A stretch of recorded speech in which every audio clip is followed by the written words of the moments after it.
Know, O lord of the kings of the Jann, that these two dogs are my brothers, and I am the third.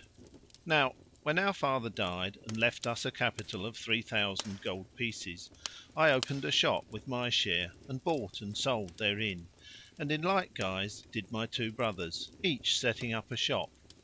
But I had been in business no long while before the elder sold his stock for 1000 dinars and, after buying outfit and merchandise, went his ways to foreign parts. He was absent one whole year with the caravan, but one day as I sat in my shop, behold, a beggar stood before me asking alms, and I said to him, "Allah open thee another door!" Whereupon he answered, weeping the while, "Am I so changed that thou knowest me not?" Then I looked at him narrowly and lo! it was my brother; so I rose to him and welcomed him. Then I seated him in my shop and put questions concerning his case. "Ask me not," answered he, "my wealth is a waste and my state hath waxed unstated." So I took him to the Hammam bath and clad him in a suit of my own and gave him lodging in my house. Moreover, after looking over the accounts of my stock in trade and the profits of my business, I found that industry had gained me 1000 dinars, while my principal, the head of my wealth, amounted to 2000. So I shared the whole with him, saying, "Assume that thou hast made no journey abroad, but hast remained at home, and be not cast down by thine ill luck." He took the share in great glee and opened for himself a shop, and matters went on quietly for a few nights and days. But presently my second brother, yon other dog, also setting his heart upon travel, sold off what goods and stock in trade he had, and, albeit we tried to stay him, he would not be stayed. He laid in an outfit for the journey and fared forth with certain wayfarers. After an absence of a whole year he came back to me, even as my elder brother had come back; and when I said to him, "O my brother, did I not dissuade thee from travel?" he shed tears and cried, "O my brother, this be Destiny's decree. Here I am a mere beggar, penniless, and without a shirt to my back."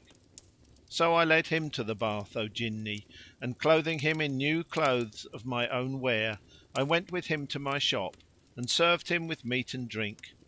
Furthermore I said to him, "O my brother, I am wont to cast up my shop accounts at the head of every year, and whatso I shall find of surplusage is between me and thee."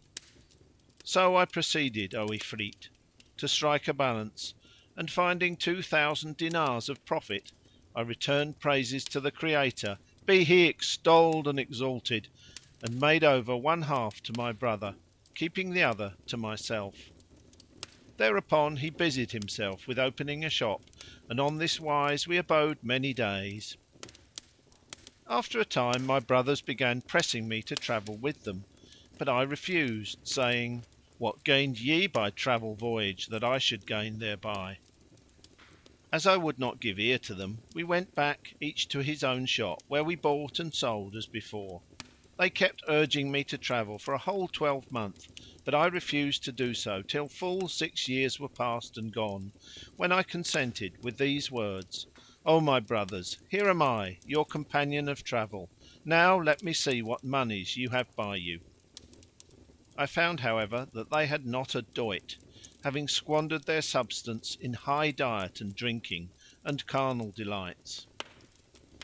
Yet I spoke not a word of reproach. So far from it, I looked over my shop accounts once more and sold what goods and stock in trade were mine, and finding myself the owner of 6000 ducats, I gladly proceeded to divide that sum in halves, saying to my brothers, "These 3000 gold pieces are for me and for you to trade withal," adding, "Let us bury the other moiety underground that it may be of service in case any harm befall us; in which case each shall take 1000 wherewith to open shops." Both replied, "Right is thy recking," and I gave to each one his 1000 gold pieces, keeping the same sum for myself, to wit 1000 dinars. We then got ready suitable goods and hired a ship, and having embarked our merchandise, proceeded on our voyage, day following day, a full month, after which we arrived at a city, where we sold our venture, and for every piece of gold we gained 10. And as we turned again to our voyage, we found on the shore of the sea a maiden clad in worn and ragged gear, and she kissed my hand and said, "O master, is there kindness in thee and charity? I can make thee a fitting return for them." I answered, "Even so. Truly in me are benevolence and good works, even though thou render me no return." Then she said, "Take me to wife, O my master, and carry me to thy city, for I have given myself to thee. So do me a kindness, and I am of those who be meet for good works and charity. I will make thee a fitting return for these, and be thou not shamed by my condition."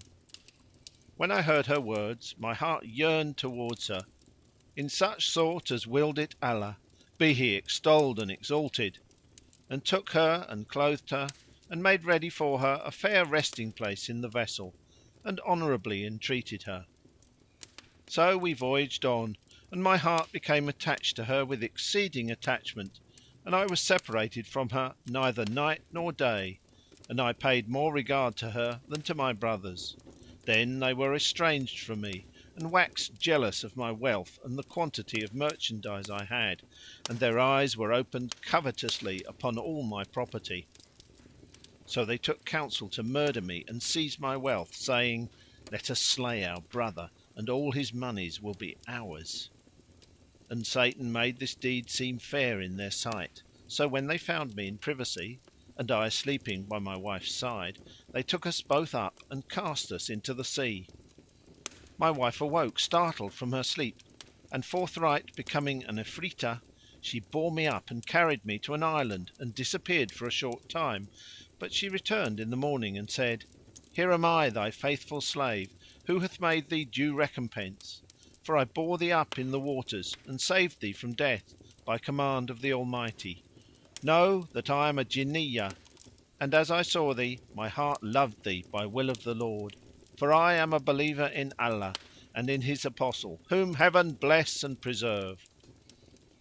Thereupon I came to thee conditioned as thou sawest me, and thou didst marry me, and see now I have saved thee from sinking. But I am angered against thy brothers, and assuredly I must slay them." When I heard her story I was surprised, and thanking her for all she had done, I said, "But as to slaying my brothers, this must not be." Then I told her the tale of what had come to pass with them from the beginning of our lives to the end, and on hearing it quoth she, "This night will I fly as a bird over them, and will sink their ship and slay them." Quoth I, "Allah upon thee, do not thus, for the proverb saith, O thou who doest good to him that doth evil, leave the evil doer to his evil deeds. Moreover, they are still my brothers." But she rejoined, "By Allah, there is no help for it but I slay them." I humbled myself before her for their pardon, whereupon she bore me up and flew away with me till at last she set me down on the terrace roof of my own house. I opened the doors and took up what I had hidden in the ground, and after I had saluted the folk I opened my shop and bought me merchandise. Now when night came on I went home, and there I saw these two hounds tied up. And when they sighted me they arose and whined and fawned upon me, but ere I knew what happened my wife said, "These two dogs be thy brothers." I answered, "And who hath done this thing by them?" And she rejoined, "I sent a message to my sister, and she entreated them on this wise, nor shall these two be released from their present shape till 10 years shall have passed. And now I have arrived at this place on my way to my wife's sister, that she may deliver them from this condition, after their having endured it for half a score of years. As I was wending onwards I saw this young man, who acquainted me with what had befallen him, and I determined not to fare hence until I should see what might occur between thee and him. Such is my tale." Then said the Jinni, "Surely this is a strange story, and therefore I give thee the third portion of his blood and his crime." Thereupon quoth the third Shaykh, the master of the mare mule, to the Jinni, "I can tell thee a tale more wondrous than these two, so thou grant me the remainder of his blood and his offence." And the Jinni answered, "So be it." Then the old man began. The Third Shaykh's Story. Know, O Sultan and head of the Jann, that this mule was my wife. Now it so happened that I went forth and was absent one whole year, and when I returned from my journey I came to her by night, and saw a black slave lying with her on the carpet bed, and they were talking and dallying and laughing and kissing and playing the close buttock game. When she saw me she rose and came hurriedly at me with a gugglet of water, and muttering spells over it she besprinkled me and said, "Come forth from this thy shape into the shape of a dog." And I became on the instant a dog. She drove me out of the house and I ran through the doorway nor ceased running until I came to a butcher's stall, where I stopped and began to eat what bones were there. When the stall owner saw me he took me and led me into his house, but as soon as his daughter had sight of me she veiled her face from me, crying out, "Dost thou bring men to me, and dost thou come in with them to me?" Her father asked, "Where is the man?" And she answered, "This dog is a man, whom his wife hath ensorcelled, and I am able to release him." When her father heard her words he said, "Allah upon thee, O my daughter, release him." So she took a gugglet of water and, after uttering words over it, sprinkled upon me a few drops, saying, "Come forth from that form into thy former form." And I returned to my natural shape. Then I kissed her hand and said, "I wish thou wouldest transform my wife even as she transformed me." Thereupon she gave me some water, saying, "As soon as thou see her asleep, sprinkle this liquid upon her and speak what words thou heardest me utter, so shall she become whatsoever thou desirest." I went to my wife and found her fast asleep, and while sprinkling the water upon her I said, "Come forth from that form into the form of a mare mule." So she became on the instant a she mule, and she it is whom thou seest with thine eyes, O Sultan and head of the Kings of the Jann.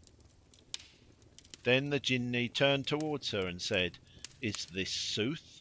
And she nodded her head and replied by signs, "Indeed 'tis the truth, for such is my tale, and this is what hath befallen me." Now when the old man had ceased speaking, the Jinni shook with pleasure and gave him the third of the merchant's blood, and Shahrazad perceived the dawn of the day and ceased saying her permitted say. Then quoth Dunyazad, "O my sister, how pleasant is thy tale, and how tasteful, how sweet and how grateful!" She replied, "And what is this compared with that I could tell thee the night to come, if I live and the King spare me?" Then thought the King, "By Allah, I will not slay her until I hear the rest of her tale, for truly it is wondrous." So they rested that night in mutual embrace until the dawn. After this the King went forth to his hall of estate, and the Wazir and the troops came in, and the court was crowded, and the King gave orders and judged and appointed and deposed, bidding and forbidding during the rest of the day. Then the Divan broke up, and King Shahryar entered his palace. When it was the third night, and the King had had his will of the Wazir's daughter, Dunyazad, her sister, said to her, "Finish for us that tale of thine." And she replied, "With joy and goodly gree. It hath reached me, O auspicious King, that when the third old man told a tale to the Jinni more wondrous than the two preceding, the Jinni marvelled with exceeding marvel and, shaking with delight, cried, "Lo! I have given thee the remainder of the merchant's punishment, and for thy sake have I released him." Thereupon the merchant embraced the old men and thanked them, and these Shaykhs wished him joy on being saved, and fared forth each one for his own city. Yet this tale is not more wondrous than the fisherman's story. Asked the King, "What is the fisherman's story?" And she answered by relating the tale of The Fisherman and the Jinni. It hath reached me, O auspicious King, that there was a fisherman, well stricken in years, who had a wife and 3 children, and withal was of poor condition. Now it was his custom to cast his net every day 4 times, and no more. On a day he went forth about noontide to the sea shore, where he laid down his basket and, tucking up his shirt and plunging into the water, made a cast with his net and waited till it settled to the bottom. Then he gathered the cords together and haled away at it, but found it weighty, and however much he drew it landwards, he could not pull it up. So he carried the ends ashore and drove a stake into the ground and made the net fast to it. Then he stripped and dived into the water all about the net, and left not off working hard until he had brought it up. He rejoiced thereat and, donning his clothes, went to the net, where he found in it a dead jackass, which had torn the meshes. Now when he saw it, he exclaimed in his grief, "There is no majesty and there is no might save in Allah the Glorious, the Great." Then quoth he, "This is a strange manner of daily bread." And he began reciting in extempore verse: O toiler through the glooms of night, in peril and in pain, thy toiling stint for daily bread comes not by might and main. Seest thou not the fisher seek afloat upon the sea his bread, while glimmer stars of night are set in tangled skein? Anon he plungeth in despite the buffet of the waves, the while to sight the bellying net his eager glances strain. Till, joying at the night's success, a fish he bringeth home, whose gullet by the hook of fate was caught and cut in twain. When buys that fish of him a man who spent the hours of night, reckless of cold and wet and gloom, in ease and comfort fain. Laud to the Lord who gives to this, to that denies his wishes, and dooms one toil and catch the prey, and other eat the fishes. Then quoth he, Up and to it, I am sure of his beneficence, Inshallah. So he continued, When thou art seized of evil fate, assume the noble soul's long suffering, 'tis thy best. Complain not to the creature, this be plaint from one most ruthful to the ruthlessest. The fisherman, when he had looked at the dead ass, got it free of the toils and wrung out and spread his net. Then he plunged into the sea, saying, In Allah's name, and made a cast and pulled at it, but it grew heavy and settled down more firmly than the first time.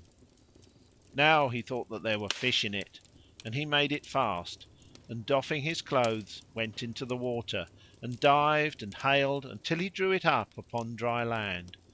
Then found he in it a large earthen pitcher, which was full of sand and mud. And seeing this he was greatly troubled and began repeating these verses: Forbear, O troubles of the world, and pardon an ye nill forbear. I went to seek my daily bread, I find that breadless I must fare. For neither handcraft brings me aught, nor fate allots to me a share. How many fools the Pleiads reach, while darkness whelms the wise and ware.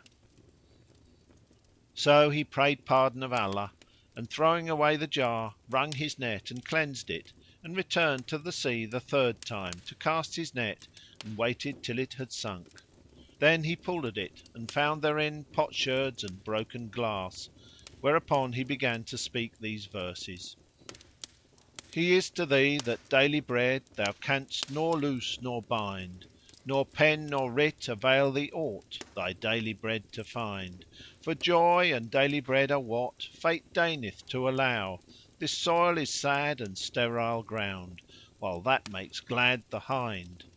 The shafts of time and life bear down full many a man of worth, while bearing up to high degree wights of ignoble mind. So come thou death, for verily life is not worth a straw, when lo the falcon falls withal, the mallard wings the wind. No wonder 'tis thou seest how the great of soul and mind are poor, and many a loser carle to height of luck designed. This bird shall overfly the world from east to furthest west, and that shall win her every wish, though ne'er she leave the nest. Then raising his eyes heavenwards he said, O my God! Verily thou wottest that I cast not my net each day save 4 times. The third is done, and as yet thou hast vouchsafed me nothing. So this time, O my God, deign give me my daily bread." Then, having called on Allah's name, he again threw his net, and waited its sinking and settling; whereupon he haled at it, but could not draw it in, for that it was entangled at the bottom. He cried out in his vexation, "There is no majesty and there is no might save in Allah!" And he began reciting, "Fie on this wretched world, and so it be I must be whelmed by grief and misery. Though gladsome be man's lot when dawns the morn, he drains the cup of woe ere eve he see. Yet was I one of whom the world, when asked, whose lot is happiest, oft would say, 'Tis he." Thereupon he stripped and diving down to the net, busied himself with it till it came to land. Then he opened the meshes and found therein a cucumber shaped jar of yellow copper, evidently full of something, whose mouth was made fast with a leaden cap, stamped with the seal ring of our lord Sulayman, son of David, Allah accept the twain! Seeing this the Fisherman rejoiced and said, "If I sell it in the brass bazar, 'tis worth 10 golden dinars." He shook it and finding it heavy continued, "Would to Heaven I knew what is herein! But I must and will open it and look to its contents and store it in my bag and sell it in the brass market." And taking out a knife he worked at the lead till he had loosened it from the jar. Then he laid the cup on the ground and shook the vase to pour out whatever might be inside. He found nothing in it, whereat he marvelled with an exceeding marvel. But presently there came forth from the jar a smoke which spired heavenwards into ether, whereat he again marvelled with mighty marvel, and which trailed along earth's surface till presently, having reached its full height, the thick vapour condensed and became an Ifrit huge of bulk, whose crest touched the clouds while his feet were on the ground. His head was as a dome, his hands like pitchforks, his legs long as masts, and his mouth big as a cave. His teeth were like large stones, his nostrils ewers, his eyes 2 lamps, and his look was fierce and lowering. Now when the Fisherman saw the Ifrit, his side muscles quivered, his teeth chattered, his spittle dried up, and he became blind about what to do. Upon this the Ifrit looked at him and cried, "There is no god but the God, and Sulayman is the Prophet of God," presently adding, "O Apostle of Allah, slay me not; never again will I gainsay thee in word nor sin against thee in deed." Quoth the Fisherman, "O Marid, didst thou say Sulayman the Apostle of Allah? And Sulayman is dead some 1800 years ago, and we are now in the last days of the world. What is thy story and what is thy account of thyself, and what is the cause of thy entering into this cucurbit?" When the evil spirit heard the words of the Fisherman, quoth he, "There is no god but the God. Be of good cheer, O Fisherman." Quoth the Fisherman, "Why biddest thou me to be of good cheer?" And he replied, "Because of thy having to die an ill death in this very hour." Said the Fisherman, "Thou deservest for thy good tidings the withdrawal of Heaven's protection, O thou distant one! Wherefore shouldest thou kill me? And what thing have I done to deserve death, I who freed thee from the jar and saved thee from the depths of the sea and brought thee up on the dry land?" Replied the Ifrit, "Ask me only what mode of death thou wilt die, and by what manner of slaughter shall I slay thee?" Rejoined the Fisherman, "What is my crime and wherefore such retribution?" Quoth the Ifrit, "Hear my story, O Fisherman." And he answered, "Say on and be brief in thy saying, for of very sooth my life breath is in my nostrils." Thereupon quoth the Jinni, "Know that I am one among the heretical Jann, and I sinned against Sulayman, David's son (on the twain be peace!), I together with the famous Sakhr al Jinni; whereupon the Prophet sent his minister Asaf son of Barkhiyah to seize me, and this Wazir brought me against my will and led me in bonds to him, I being downcast despite my nose. and he placed me standing before him like a suppliant. When Sulayman saw me, he took refuge with Allah and bade me embrace the true faith and obey his behests. But I refused, so sending for this cucurbit, he shut me up therein and stopped it over with lead, whereon he impressed the Most High name, and gave his orders to the Jann, who carried me off and cast me into the midmost of the ocean.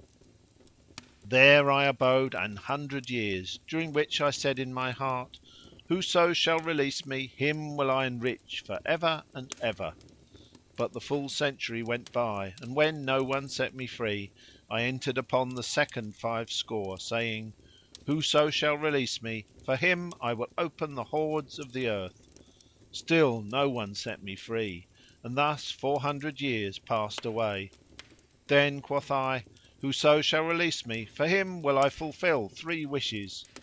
Yet no one set me free.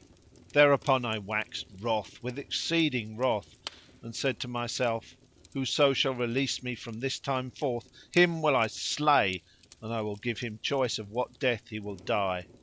And now, as thou hast released me, I give thee full choice of deaths. The fisherman, hearing the words of the Ifrit, said, O Allah, the wonder of it, that I have not come to free thee save in these days, adding, spare my life, so Allah spare thine, and slay me not, lest Allah set one to slay thee. Replied the contumacious one, there is no help for it, die thou must, so ask me by way of boon what manner of death thou wilt die. Albeit thus certified, the fisherman again addressed the Ifrit, saying, forgive me this my death as a generous reward for having freed thee. And the Ifrit, surely I would not slay thee, save on account of that same release. O chief of the Ifrits, said the fisherman, I do thee good, and thou requitest me with evil. In very sooth, the old saw lieth not when it saith, we wrought them weal, they met our weal with ill. Such, by my life, is every bad man's labour. To him who benefits unworthy wights, shall hap what happed to Amir's neighbour. Now when the Ifrit heard these words, he answered, no more of this talk, needs must I kill thee. Upon this the fisherman said to himself, this is a Jinni, and I am a man to whom Allah hath given a passably cunning wit, so I will now cast about to compass his destruction by my contrivance and by mine intelligence, even as he took counsel only of his malice and his frowardness.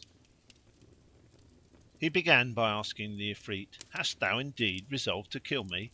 And receiving for all answer, even so, he cried, now in the most great name, graven on the seal ring of Sulayman the son of David, peace be with the holy twain, an I question thee on a certain matter, wilt thou give me a true answer? The Ifrit replied, yea. But hearing mention of the most great name, his wits were troubled, and he said with trembling, ask and be brief. Quoth the fisherman, how didst thou fit into this bottle, which would not hold thy hand, no, nor even thy foot, and how came it to be large enough to contain the whole of thee? Replied the Ifrit, what, dost not believe that I was all there? And the fisherman rejoined, nay, I will never believe it until I see thee inside with my own eyes. And Shahrazad perceived the dawn of the day, and ceased to say her permitted say. When it was the 4th night, her sister said to her, please finish us this tale, an thou be not sleepy. So she resumed, it hath reached me, O auspicious King, that when the fisherman said to the Ifrit, I will never and nowise believe thee until I see thee inside it with mine own eyes, the evil spirit on the instant shook and became a vapour which condensed and entered the jar little and little, till all was well inside, when lo! the fisherman in hot haste took the leaden cap with the seal and stoppered therewith the mouth of the jar, and called out to the Ifrit, saying, ask me by way of boon what death thou wilt die. By Allah, I will throw thee into the sea before us, and here will I build me a lodge, and whoso cometh hither I will warn him against fishing, and will say, in these waters abideth an Ifrit who giveth as a last favour a choice of deaths and fashion of slaughter to the man who saveth him. Now when the Ifrit heard this from the Fisherman, and saw himself in limbo, he was minded to escape, but this was prevented by Solomon's seal. So he knew that the Fisherman had cozened and outwitted him, and he waxed lowly and submissive, and began humbly to say, I did but jest with thee. But the other answered, Thou liest, O vilest of the Ifrits, and meanest and filthiest. And he set off with the bottle for the seaside, the Ifrit calling out, Nay, nay, and he calling out, Ay, ay. Thereupon the evil spirit softened his voice and smoothed his speech and abased himself, saying, What wouldest thou do with me, O Fisherman? I will throw thee back into the sea, he answered, where thou hast been housed and homed for 1,800 years, and now I will leave thee therein till Judgment Day. Did I not say to thee, Spare me, and Allah shall spare thee, and slay me not, lest Allah slay thee?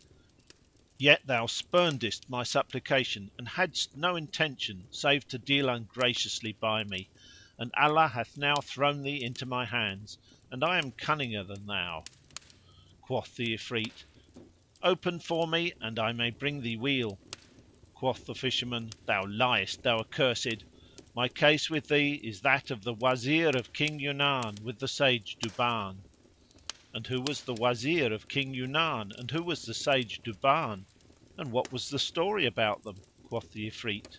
Whereupon the Fisherman began to tell.